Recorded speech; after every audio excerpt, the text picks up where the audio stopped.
Hello, everyone. This is Rabbi Dr. Sid Weinberg, and I'm assisted by my friend E. And we are here today to talk about Tisha B'Av. Now, I realize that Tisha B'Av was a couple of days ago, but I think that there are lessons that we can learn from Tisha B'Av that are pertinent every day of the year. And so that's what we're going to do. But before we do that, I want to put in a commercial. And that commercial is get vaccinated. The Delta COVID strain is on the rise in the United States. You are much more likely to catch it if you are not vaccinated. And speaking as two individuals who have both had COVID, E and I want you to know that you should be vaccinated so you don't have to go through what we went through. Am I right, E? Yup, get the vaccine. That's right. And that's E speaking to all of you teenagers who might be listening to this podcast. In any case, today we're going to talk a little bit about Tisha B'Av. Now, in order to do that, I want to go back to the origin of the temple because Tisha B'Av is all about the two temples and how they were destroyed. One in 586 before the Common Era, and the second in 70 of the Common Era, on the same day, on Tisha B'Av, along with a host of other really nasty things that happened to the Jewish people on Tisha B'Av.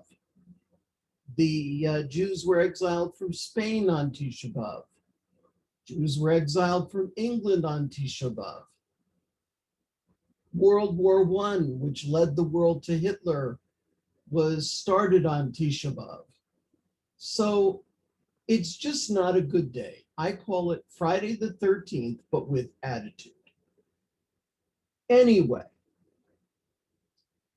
way back before the Jewish people were even in the land of Israel, and before the first temple was built, the land on which the temple stood was owned by two brothers.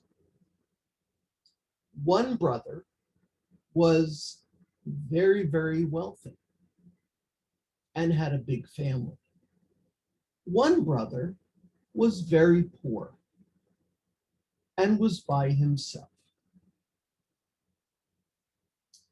And they worked the land together and tried to divide the wheat into two separate but equal piles when it was harvest time. But the poor brother thought to himself, I'm only one person. I don't need so much. And so in the middle of the night, he went out and he put extra wheat on his wealthy brother's pile.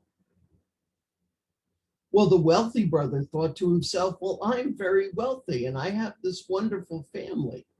My poor brother has nothing.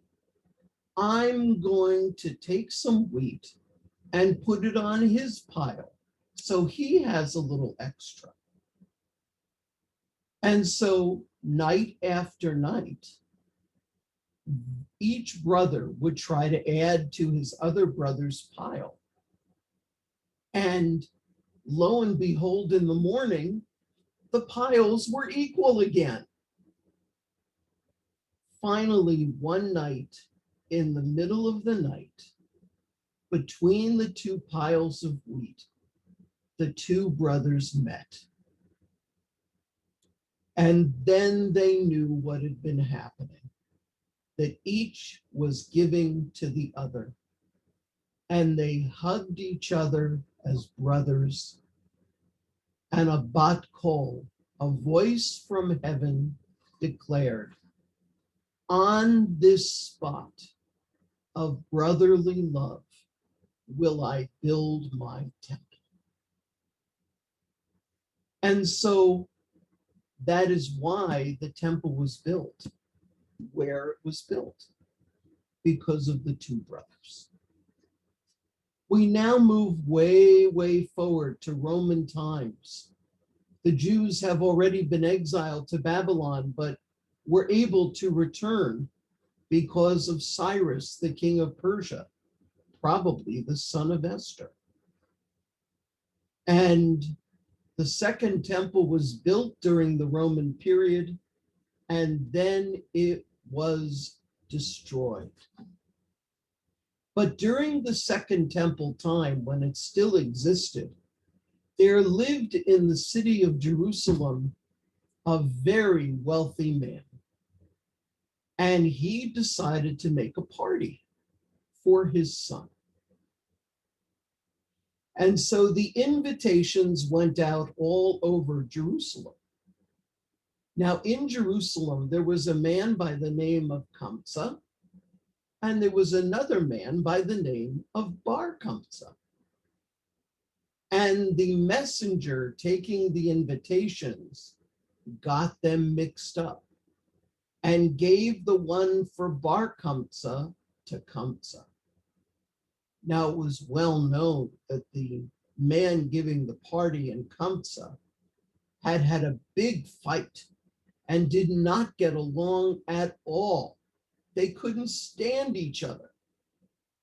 But Kamsa thought to himself, well, perhaps this is a peace offering. Maybe this will be a moment for us to bury the hatchet and become friends again. And so Kamsa bought an expensive gift and dressed in his finest clothing, and he went to the party. Well, when he sat down at the table at the party, and the giver of the party saw him, the giver of the party was infuriated, went up to Kamsa and said, "How dare you come here? How dare you show your face here? Get out." And Kamsa said, "Look, clearly there's been a mistake.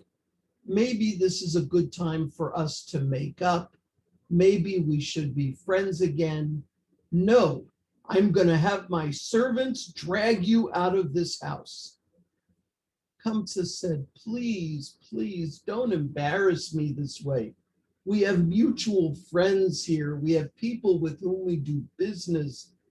I'll just let me stay and I'll pay for my dinner." Well, the giver of the party did not accept that either. And finally had his servants drag Kamsa out of the party. And a bat kol from heaven said, "I can no longer live in the midst of these people." And so the second temple was destroyed by the Romans in the year 70. So what is the meaning of the story? How should we understand this? When we live our lives, are we like the two brothers, or are we like Kamsa and Bar Kamsa? Do we try to get along with other people no matter what their differences to us, especially within the Jewish community? Or do we speak badly about other Jews? Do we make fun of those who don't practice the same way that we do? Do we give God a reason to live in our midst once again? Or do we give God reason to keep the Shekhinah away? And so as we think about the message of Tisha B'Av, it's important to understand it's not just about something that happened 2,000 years ago. It's about the way that we live our lives today. what kind of people we are. Will we embrace our fellow Jews no matter what? Or will we send them away, make fun of them because they are a little different than we are? That is the question which will ultimately decide when Mashiach comes and the third temple will be built in Jerusalem. Thank you for listening to this podcast today. Once again, I'd like to thank my friend E for all of his valuable technical abilities, and hopefully we'll have you listen another time to our next podcast. This is Rabbi Dr. Sid Weinberg saying, have a great summer. Nachamu, Nachamu, Ami. Be comforted, my people.